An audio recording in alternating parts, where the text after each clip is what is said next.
କାହା ସ୍ୱାମୀକୁ କାହା ପାଖରୁ ଛଡ଼େଇକି ନେବା ଏଇଟା ଗୋଟେ ବହୁତ ଭୁଲ କାମ, ମାନେ ଖରାପ କାମ ଏଇଟା ଗୋଟେ। କିନ୍ତୁ ମୋ ସହିତ ସେମିତି ହେଇଛି। ମୋ ସ୍ୱାମୀକୁ ମୋଠୁ ଛଡ଼େଇକି ନେଇଯାଇଛି ଜଣେ। ମାନେ ସିଏ ତ ତାକୁ ଏତେ ଭଲ ପାଇଯାଇଛନ୍ତି ଯେ କାଲି ଭାଲେଣ୍ଟାଇନ୍ ଡେରେ ମୋତେ ୱିଶ୍ ବି କଲେନି। ଏମିତି ବର୍ଷେ ହେଇଗଲାଣି ତାଙ୍କ ରିଲେସନସିପ୍କୁ। ମୋ ଶ୍ୱଶୁର ଘର ଲୋକ ବି ସବୁ ଜାଣିଛନ୍ତି କିନ୍ତୁ କିଛି କହୁନାହାନ୍ତି, ସମସ୍ତେ ସପୋର୍ଟ କରୁଛନ୍ତି ତାଙ୍କୁ। ମୁଁ ଏ ଭିଡ଼ିଓଟା ଲୁଚିକି ବି କରୁଛି, ଯଦି ଦେଖିବେ ନା ମୋତେ ସମସ୍ତେ ଗାଳି ଦେବେ, କାହିଁକି କହୁଛୁ, କାହିଁକି କରୁଛୁ ସେମିତି, ସିଏ କିଛି ବି ଭୁଲ କରୁନି। ମୁଁ ଆଜ୍ଞା ମିଛରେ ବ୍ଲେମ୍ କରୁନି ମୋ ସ୍ୱାମୀକୁ, ଏଇଟା ଆଜ୍ଞା ସତ କଥା। ମାନେ ଆଉ ଜଣେ ଆମ ଭିତରେ ଆସିଯାଇଛି, ଯେଉଁଥିପାଇଁ ମୋ ସ୍ୱାମୀ ମୋତେ ଆଉ ପଚାରୁନାହାନ୍ତି କି ମୋ ଭଲ ମନ୍ଦ କିଛି ବି ବୁଝୁନାହାନ୍ତି।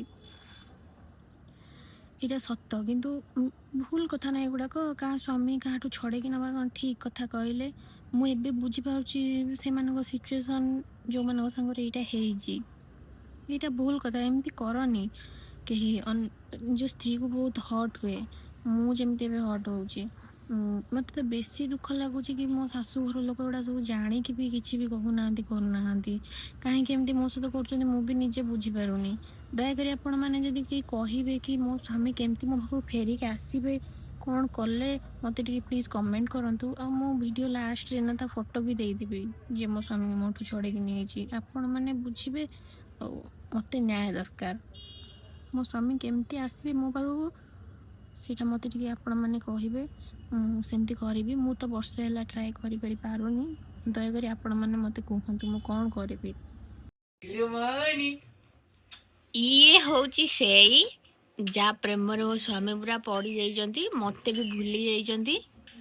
ଆଉ ମୁଁ ତାଙ୍କର କେହି ବି ନୁହଁ। ବର୍ଷେ ହେଲା ଏ ଜିନିଷ ଆଙ୍କର ଚାଲିଛି। ଟିକେ ଇଆଡ଼େ ଚା।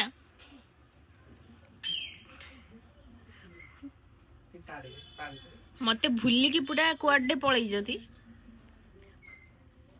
ଏମିତି ପ୍ରେମ ଆଙ୍କର। କି ଦିନ କି ରାତି ସବୁବେଳେ ସେ ଚିପକିକି ରହୁଛି ମୋ ସ୍ୱାମୀଙ୍କ ସହିତ, ଟିକେ ଛାଡ଼ୁନି।